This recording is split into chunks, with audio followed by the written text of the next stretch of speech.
Basic böyle. Na, bir basic ilerinde. Daha bir şey korna şimdi. Benim dairem resmiyette zaten çatı piyes olarak geçiyor.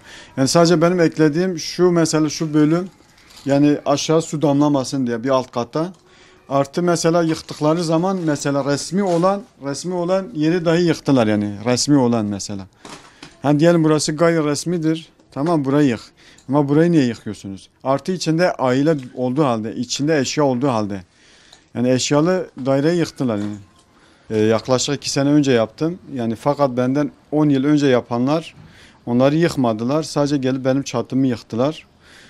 Yani ben yıkmalarına da karşı değilim. Yani sadece karşı olduğum şey mesela yıkıyorlarsa sırayla yıksınlar. Yani adaletse herkes için adalet.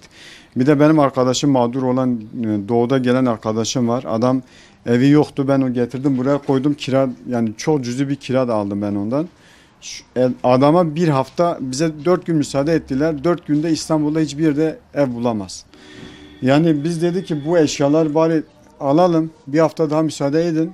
Onu da müsaade etmediler. Mesela yakına eğer dikkat ederseniz çevrede hepsinde yani var yani dübleksler var, çatı katları yani sokağa baktığınızda zaten 80'i hepsi benim gibi yapmış. Yani sadece bunların içinde beni seçmeleri yani ben gerçekten yani adaletten şüphe ediyorum yani.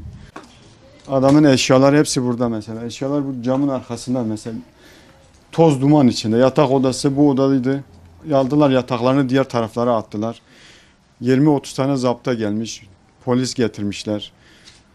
Sanki biz yeniden bina yapmışız gibi yani bize zulüm yaptılar yani. Ben Mehmet İsingir'in yakın arkadaşıyım.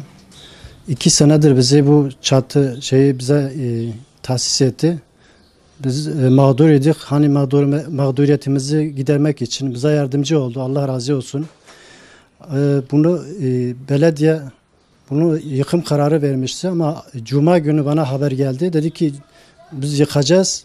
Bugün pazartesi yani pazartesi sabah hep geldi yıktılar yani. Çocuklarım ve eşyalarım hepsi içinde olduğuna rağmen evi yıktılar. Şu an mağdurum. 5 tane çocuğum vardır. Yani 7 nüfusum beraber geçinemiyorum. Biz zaten mağduruydik. Bu mağduriyetin üstünde ikinci sefer de üstünde mağduriyet ettiler. Yani şimdi nereye gideceğimizi bilmiyoruz. Yani